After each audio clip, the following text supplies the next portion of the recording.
Sao Paulo, Brazil, 1988. Gulf Breeze, Florida, 1988. Las Vegas, Nevada, 1990. Mexico City, Mexico, 1991. Wow! Whatever it is, it's something strange. What do all these cities have in common? There are so many UFO sightings reported in these places that they are all considered to be UFO hotspots. A UFO hotspot would be an area that represents a high number of sightings of abnormal or unusual aircraft that are unidentifiable. It's been long recognized that UFO sightings tend to come in waves. In other words, there's an area of the country or the world where the number of UFO sightings increases for some unknown reason. There are theories about why these areas seem to attract UFO attention. To some, the reason is the natural forces of the Earth, like volcanoes and earthquakes. The UFOs appear to be observing us. Well, the UFOs have come to certain spots because of what's going on at the time. One of the things that seems to stimulate UFO activity is a major disruption in the Earth.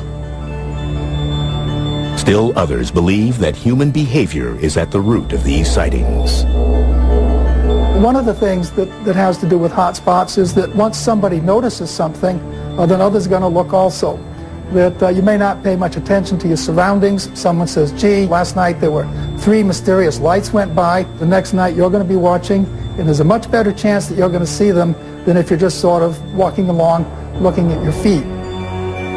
According to the National UFO Recording Center, there have been more than 13,000 UFO sightings in the United States since 1990, making such places as the mysterious Area 51 in Nevada, Washington State, and Florida UFO hotspots.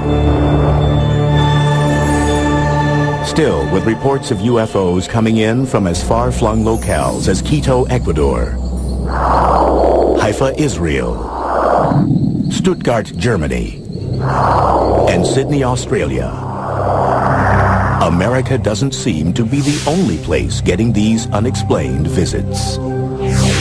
Many people don't realize that UFOs are not seen only in the United States, they're seen all over the world. There are hotspots all over the world. Brazil is one of those hotspots. With 549 sightings, Brazil was second only to the United States in reported UFO activity in 2001.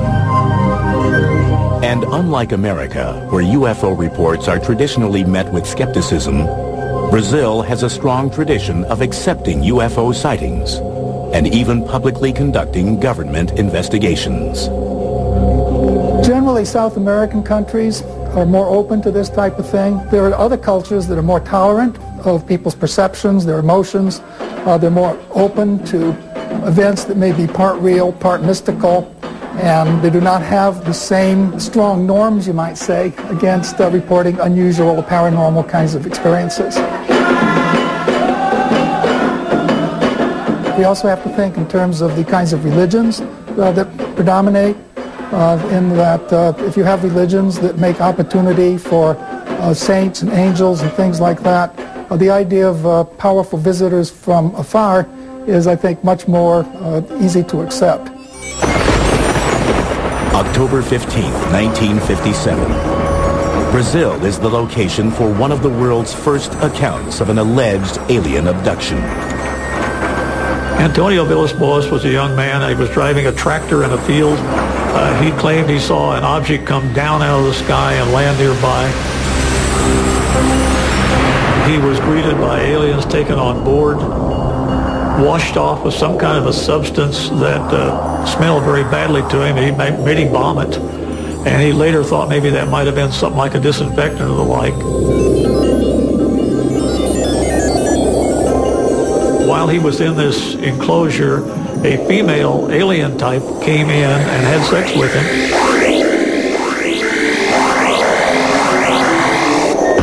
And then went away, and he was dumped back out. To many, this seems like an outlandish story. But Villas-Boas' reluctance to profit from the incident lends the tale an air of credibility in many quarters. And several months after the incident, the story gets some scientific backing when he is diagnosed with radiation poisoning. He is examined by Dr. Olavo T. Fontes, a professor of medicine at the National School of Medicine of Brazil. One of the very important people in Brazil was a Dr. Olavo Fontes. He was a medical doctor. He worked for the Brazilian government. He investigated the case, and he said that as far as he was concerned, it was a good case. It really happened the way that the young man said. Less than 6 months after the alleged Vilas Boas abduction, the Brazilian Navy has a well-documented encounter with a UFO. In February of 1958, aboard the Almirante Saldanha, a civilian photographer named Almiro Baruna takes 5 photographs of what seems to be a ringed, oval-shaped object. The photographs are shown to Juscelino Kubitschek, the president of Brazil. Not wanting to keep this information secret, Kubitschek releases the pictures to the public, and they soon appear on the front pages of the nation's newspapers. That particular UFO was never seen again, but UFO incidents like that on board the Almirante Saldanha continue to be reported to this day in Brazil. In the mid-1990s, Brazil's UFOs again make worldwide headlines. On January 20th, 1996, it is alleged that extraterrestrials were recovered in Varginha, Brazil. The emergency personnel were called in. They were able to recover one of them for certain, as rumor has it, and allegedly took it to a local hospital. According to unconfirmed reports, government doctors perform an autopsy on the alien. And of course, from this point, the trail goes cold, and no one is quite sure as to where that particular ET or alleged ET had disappeared to. Despite several purported eyewitness accounts, the Brazilian government, which has been so forthcoming in the past, denies the Varginha encounter and that an alien was ever captured. Everything that was in any way connected with this sighting somehow vanished. Ironically enough, after this creature was allegedly recovered, there was a high number of UFO sightings in the area. While most experts doubt the veracity of the Varginha ET incident, the long persistent history of UFO sightings in Brazil is harder to ignore. One curious theory proposes that the ongoing destruction of the Amazon rainforest may be attracting extraterrestrial attention. If you were to look at Brazil from space, Atlanta for CFA-CP. You would see that a vast area of that remote land is on fire. They're burning off the rainforest. That's changing the whole ecology of the planet. If you were observing a planet and what's going on there, you would definitely want to look at Brazil. And that seems to be the case.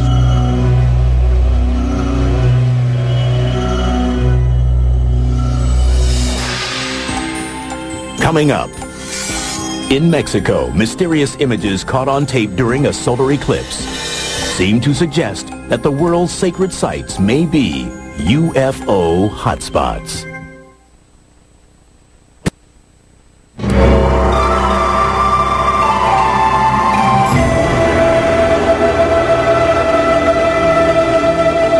Mexico is a land with a sacred past, a land dotted with pyramids built by the ancient Mayans and Aztecs.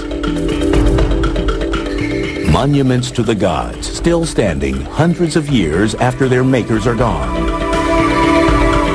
Could the sacred energy that permeates these buildings be attracting otherworldly visitors and making Mexico a UFO hotspot? There are areas around the Earth known as sacred spots. And these areas have been known for a large number of sightings of abnormal or unusual aircraft that are unidentifiable. July 11th, 1991, in an event predicted hundreds of years earlier by the Mayans. The longest solar eclipse of the 20th century shrouds Mexico City in midday darkness. Millions of people look towards the heavens, many armed with their video cameras. But their cameras capture more than they expect. People all over the city, Mexico City, were taking videos. And they were getting things that weren't the eclipse. They were getting strange things flying around in the sky. Nearly 20 different people scattered across the city videotape what appears to be a saucer-shaped object floating above the horizon. Theories surface as to what the strange object may be. Once the moon passes directly in front of the sun, of course, it gets quite dark, and you start to see the stars, you can see the bright planets, you can see Venus or any other bright star or planet that happens to be above the horizon at that time. Undoubtedly, that's what a lot of people were seeing.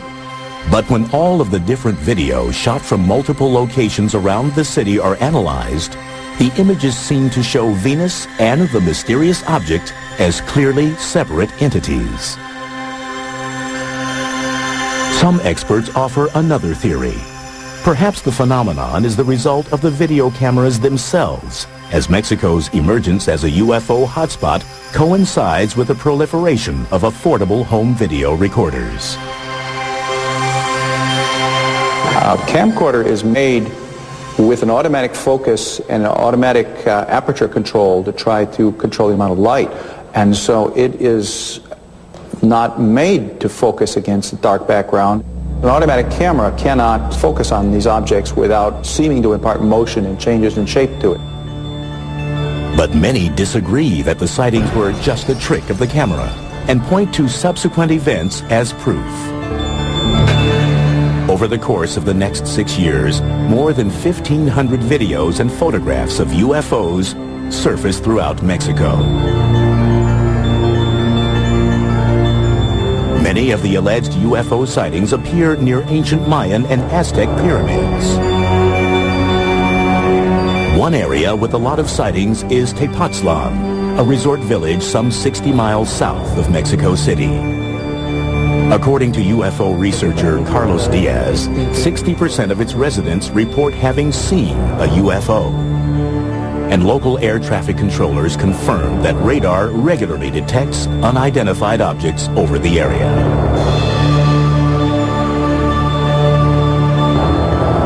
Tepoztlan is chiefly known for its ruins of a 14th century Aztec pyramid. To some ufologists, ancient sacred spots like this one represent power points that may be attracting UFO activity. There are many power spots around the world where there's certain geological activities and fluctuations in the fields. You might call them vortexes or portals, where there is a lot of UFO activity. Some believe that extraterrestrials have used these portals to enter our world, and also that they may have actually been responsible for the construction of some of the world's ancient sacred sites, including the Great Pyramid in Giza, Egypt. There's less than 2/100ths of an inch tolerance between the stones. The tolerances to which it's built exceed the tolerances that we use in our space capsule. The more you study the Great Pyramid, the more you begin to realize there was something going on there that goes beyond our understanding. More than 4,000 years old, the pyramid is built from over 2 million stones. Each side is perfectly oriented to the cardinal points of the compass: north, south, east, and west. The maximum error between the side lengths is astonishingly less than 0.1%. People have looked at these structures and said, well, you know, they must have built these with some idea of making contact with aliens, or the aliens have somehow helped them build these structures. Another theory is that both the ancient architects who built the sites and the alleged UFOs who visit them are attuned to a supposed geomagnetic energy force called ley lines, a grid-like pattern that covers the entire Earth. Ley lines are geometric. They're like fields or lines of energy, and there's all kinds of intersections of certain ley lines which seem to create magnetic anomalies. Ley lines have also been linked to tectonic activity, the movement of the Earth's plates, a force that results in earthquakes and volcanoes, and provides another potential explanation of UFO activity in Mexico. One of the reasons I believe that Mexico City is indeed a hotspot for unidentified flying objects is due to the volcano that's near Mexico City, where large numbers of legitimate unidentifieds have been filmed.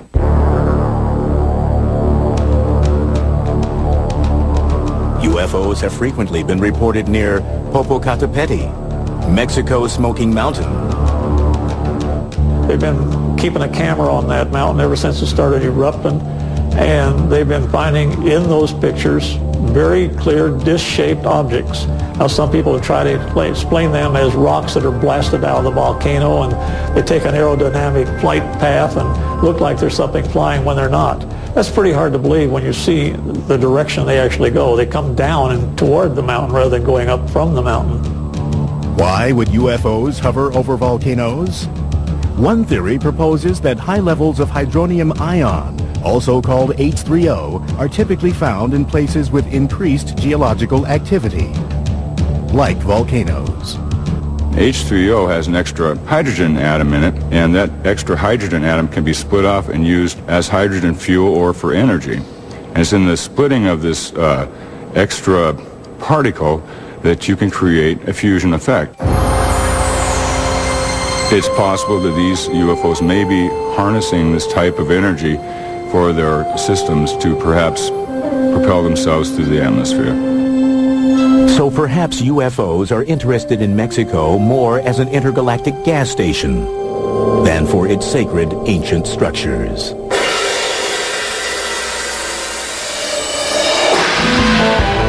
Coming up next, 10 of America's nuclear missiles suddenly shut down as a glowing disk hovers above Malmstrom Air Force Base.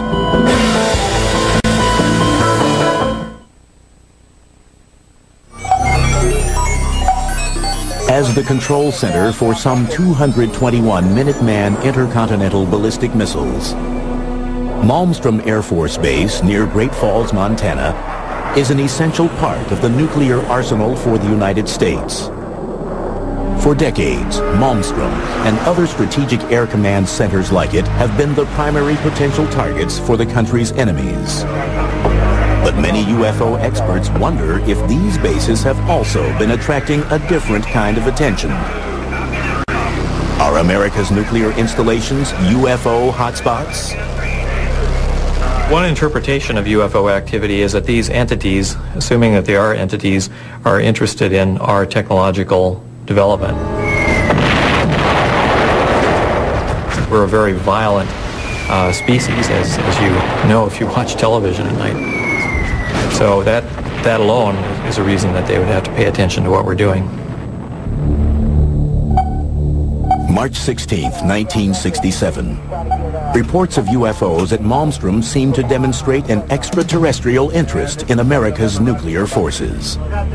The way it happened, according to Robert Salas, who was stationed underground in one of the missile complexes, was that he received a phone call from a security guard up on ground level, saying, in effect, that there was a large, red, glowing, disc-shaped object hovering in front of the facility. And the guards were extremely frightened about this, as you can imagine. He kind of laughed and sort of said, you know, back off. The security guard called a second time, saying, even more panicky, that the UFO was now hovering right outside the gate and was very close. They were observing the status board in the launch complex, and they noticed that the missiles started going offline. Clunk, clunk, clunk, clunk, clunk.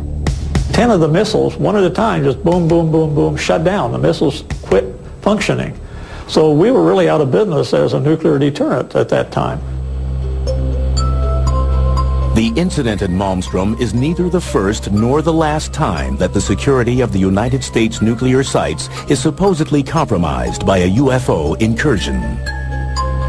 This supposed trend in UFO activity is noticed as early as 1952 by Captain Edward Ruppelt, the first chief of Project Blue Book, the Air Force's official investigation of UFO reports. Ruppelt discovers what he calls an ominous correlation between UFO sightings and the locations of the nation's nuclear facilities. If you're in the military and someone is displaying an interest in your strategic capabilities, it's an alarming situation. It raises national security questions. A lot of investigation went on to determine what could happen. The Boeing company that was responsible for some of the equipment was involved. The U.S. government was involved in investigations. The actual reason for so many missiles going down simultaneously was a big puzzle. They found absolutely that an EMP, an electromagnetic pulse, may have fried the electronic workings in the missiles. However, there was no attempt whatsoever to relate the EMP, the pulse, to the presence of a UFO outside. In fact, the presence of the UFO out on the perimeter was dismissed as hearsay. We have no hard evidence that there really were any UFOs there. Nobody got any clear photographs or videos or anything like that. We just have somebody's perception that they went out and they saw a light in the sky. But the source of the EMP, a radiation wave that disturbs the function of electronic equipment, remains undetermined. And the government has never explained why so many missiles malfunctioned at the same time. It's important to bear in mind that these missiles are designed to be independent systems. So if you do something to affect one missile, it won't affect all the other missiles because they're totally separate. So whatever caused this event was able to shut down a whole variety of missiles that were spread around a large geographical area around the launch control complex. Fewer than 10 years later, 5 Strategic Air Command bases, including Malmstrom, are placed on high priority alert as a result of repeated reports of UFOs over nuclear weapons storage systems. In 1975, right along the northern tier frontier, in many of the different Air Force bases, Falconbridge in Ontario, Canada, Loring Air Force Base in Maine, Woodsmith Air Force Base in Michigan, Minot Air Force Base in North Dakota, and Malmstrom Air Force Base in Montana, all experienced a series of unidentified objects. Some of these were explained away as helicopters, some of them were explained away as unidentified aircraft, some of them were called UFOs, but the general theme was that Air Force space was being violated at random by a series of aircraft that should not have been there.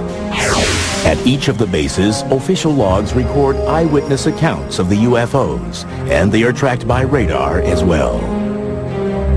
In each case, the UFO reportedly hovers above the base, specifically the weapons storage area, for up to 40 minutes. All attempts to intercept or positively identify the UFO from the ground or with fighter jets in the air fail. The incursions are brought to the attention of the Commander-in-Chief of NORAD, the North American Air Defense Command. An investigation ensues. The initial thinking behind the unidentified objects over the Air Force bases in the northern tier was thought to be potentially Russians or else some other enemy. The only information we have is that the eyewitnesses described objects that behaved in a very unusual fashion. They glowed red, for example, and it doesn't sound like any technology that the Soviets had at that time.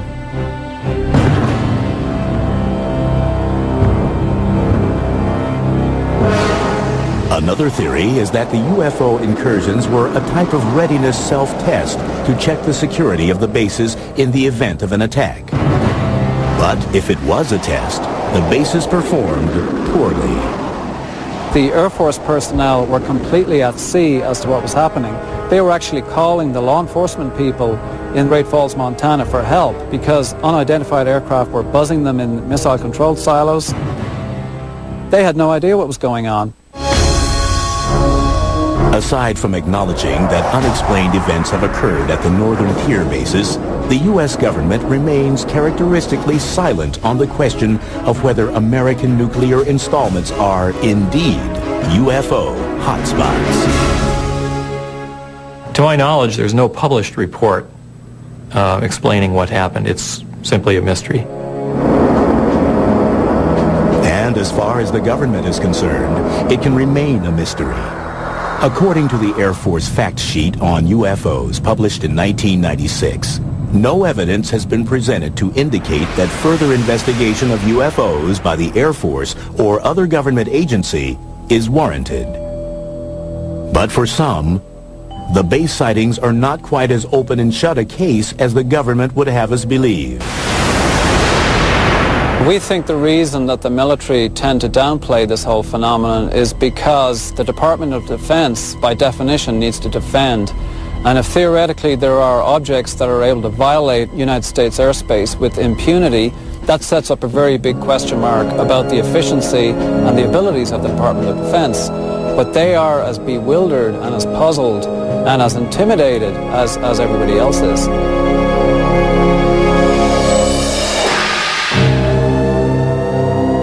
Coming up, amazing photographs and multiple sightings in Gulf Breeze, Florida divide the UFO community.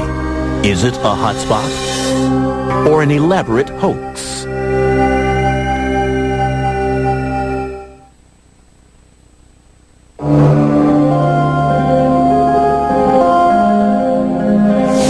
November 11th, 1987, and Ed Walters, a building contractor in Gulf Breeze, Florida, is about to experience the UFO phenomenon firsthand. As he would later recount, Walters looks up from his desk and sees what he believes to be a UFO. He grabs his Polaroid camera and ventures outside. Walters manages to snap a photo of what appears to be a glowing, dome-shaped bluish-gray craft hovering about 200 feet in the air. From 1987 to 1992, the small town of Gulf Breeze, Florida is famous for being an alleged UFO hotspot. Hundreds of eyewitnesses claim to see strange objects and unexplained lights in the sky. But Gulf Breeze is mired in controversy and allegations of a hoax. And Ed Walters stands at the center of the storm. On November 19th, 1987, 8 days after Ed Walters allegedly had his UFO encounter, the Gulf Breeze Sentinel publishes 2 of his 5 photographs. The next night, Walters claims to see another UFO and manages to take 4 more pictures, but decides not to publish them. Still, UFO fever has gripped Gulf Breeze, and by November 25th, reports of UFOs are pouring in. Hotspots are very intriguing. These are places where there are multiple sightings. One person sees something and a number of people see it shortly thereafter. The first person who notices it, the sense grants permission to the other people to make similar reports. Over the course of the next 4 months, Walters takes more than 20 photographs of a strange vessel on more than 10 different occasions. He even shoots 1 minute and 38 seconds of video of a UFO sighting on December 28, 1987. Walters, who chooses to remain anonymous at first, soon becomes the central figure in the Gulf Breeze sightings. But he isn't the only one who is seeing strange things in the night sky. Pensacola area, Gulf Breeze area, is not just Ed Walters. There were literally over 130 UFO incidents involving more than 200 witnesses in this area. And Ed Walters was only involved in 34 of those incidents. But it is Walters whose photographs and claims attract the attention of MUFON, the Mutual UFO Network, a non-profit organization that studies UFO phenomena. In February 1988, MUFON provides Walters with a specially designed tamper-proof camera in order to authenticate his UFO experiences. It was a multi-lens camera that could take more than one view at the same time. We bought new film, we put it in that camera, we had it certified as new. We had closed the camera, sealed it with wax. He was allowed to use the camera, and he did get some pictures. It was, again, open then under security conditions. The films were developed, found things on the film, and there's no way he could have faked that one. By the end of 1988, 7 different MUFON investigators have analyzed the evidence in Gulf Breeze. Meteorological and site survey analyses conclude that the photographs were likely to have been taken on the days and at the times that Walters alleges they were. Walters himself passes a battery of examinations, including 2 polygraph tests. MUFON, satisfied that Walters' claims are real, officially authenticates the Gulf Breeze sightings.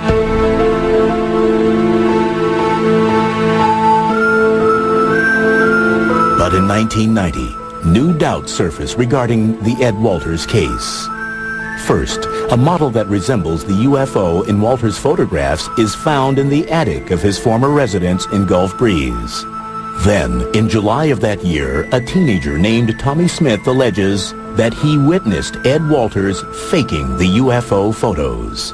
MUFON begins an investigation on a skeptical stance. It's like any private investigation or any police investigation. We go about it the same way. And like in any crime case, if more evidence comes along, we'll reopen a case. And we did reopen the case in Gulf Breeze because of Tommy Smith's allegation that Ed Walters had hoaxed it.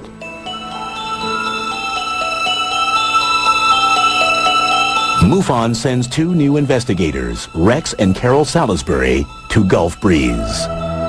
The Salisbury's findings indicate that Ed Walters doctored the photographs, particularly one called Photo 19, that shows the reflection of a UFO on the surface of a road. The Salisburys believe that the photo was most likely made by using a small model and double exposure.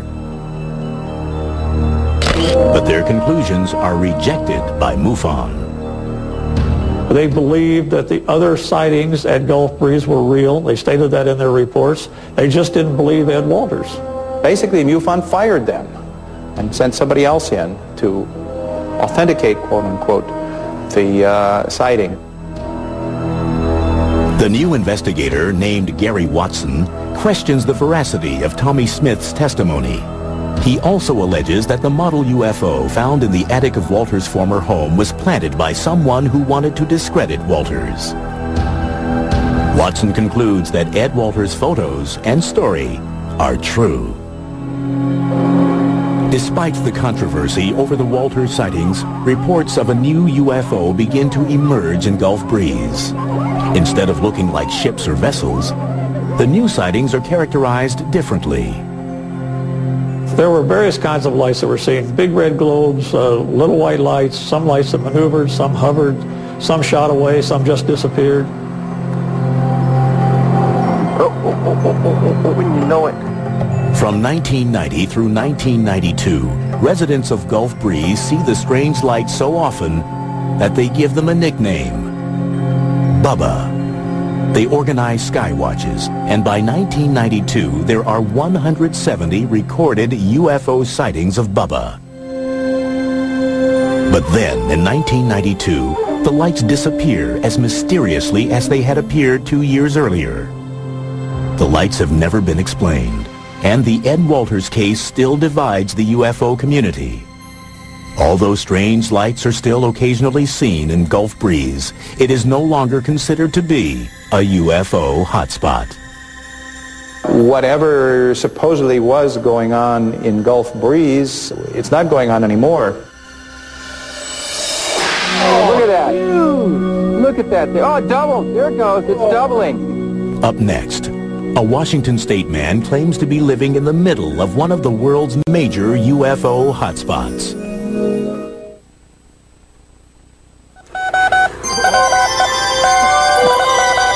Winter 2002. Deep in the Mojave Desert, an alleged UFO hotspot, a flashing light beams a hopeful Morse-coded message to the stars. Hello, we are peaceful. Dr. Colm Kelleher and his colleagues at the National Institute of Discovery Science, or NIDS, are searching for signs of intelligent life in the universe. Armed with a light-gathering telescope an electrospectrometer to analyze the light, and geomagnetic sensors to measure radio and microwave emissions, Dr. Kelleher hopes to amass physical data to prove beyond a scientific doubt that UFOs exist. The primary focus is to try to get physical data with respect to UFOs, and I think only a person who's been working in this field for quite a while would appreciate the absolute difficulty in getting physical data on UFOs, because you never know when they're going to appear, you never know how long they're going to stay, and you never know why they would appear in a particular place.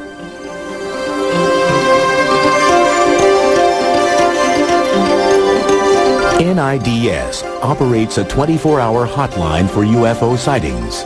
And although 95% of the accounts turn out to be IFOs, identified flying objects, like airplanes or weather balloons, there is still the 5% that defies explanation. And that 5% is what interests Dr. Kelleher. If we got a series of reports, say in the last 5 or 6 months or even a year, from the same area, same location, different eyewitnesses that appeared to corroborate, we would take those reports seriously.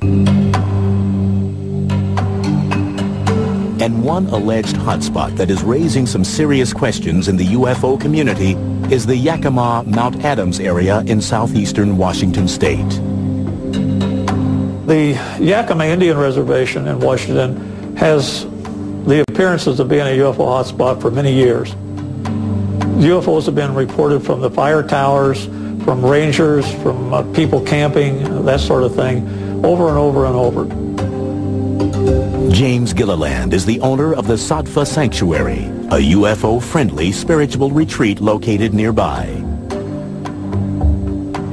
He claims the whole area is rife with UFO activity. The sanctuary here is located right at the base of Mount Adams next to the Yakima Reservation, and it has over a 100-year history of recorded UFO activity. Well, I'd say this is probably one of the major hotspots in the world right now, because it's almost nightly that we see at least 1 or 2, if not 15 to 25 UFOs flying in the area. Gilliland and fellow seekers gather regularly in the summer months for sky watches. They play music and meditate and wait patiently for UFOs to appear.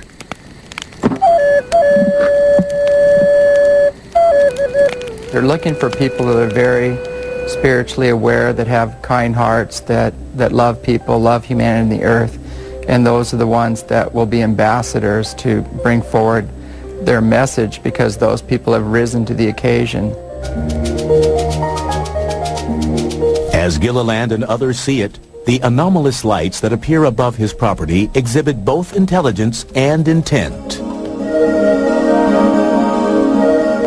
What these ships are doing, they're inquisitive, they're morphing, they're responding to lights, they're responding to the telepathic messages of those people on the ground. Whoa! There we go. We got it. That was a good one. We actually have some that morph from a round object to a triangle when we draw a big triangle in the sky, and then it goes back to a round object and then leaves again with multiple witnesses.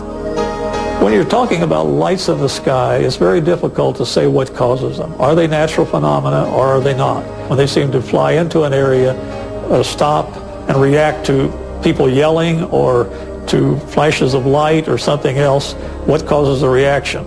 Do natural phenomena do that?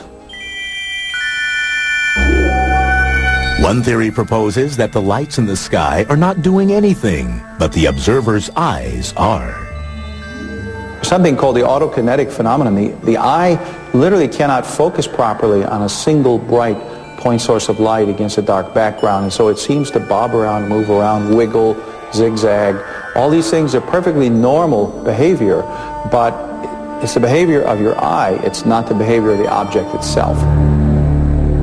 Trick of the eye or not, some believe that Gilliland's role at the center of the UFO activity that surrounds his home is characteristic of all of the areas deemed a hotspot.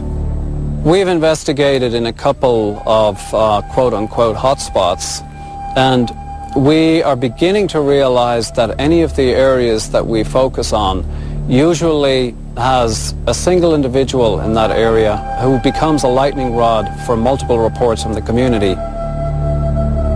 When you have a charismatic leader or somebody who's identified as an authority on UFOs, people will go where that leader says the UFOs are to be found, and there'll be more people watching, and you'll have more sightings reported in those areas. But it's a psychological, sociological kind of a thing. It's not related any way to what's actually up there.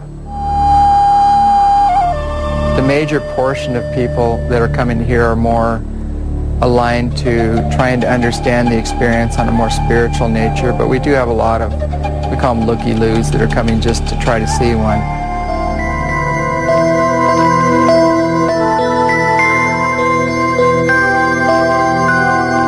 That there are strange, often inexplicable phenomena in the night sky is undeniable. But just what these phenomena are, and whether they tend to cluster in time and place to form UFO hotspots, is open to debate. As far as the skeptics are concerned, on every level, you cannot instill want into another being. You can't get them to open their eyes or look at what's obvious. We showed them footage of ships flying behind trees, landing on the mountain, doing phenomenal feats, making U-turns, right-angle turns at several thousand miles an hour. And their standard pat answer is these are meteors or satellites. It's just amazing. We don't want to feel that we're alone in the universe. We don't want to feel that life is without a purpose. We don't want to feel that there's nothing out there in the way of a mystery. We human beings want our lives to be exciting. But just because something is exciting doesn't make it true.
Bye.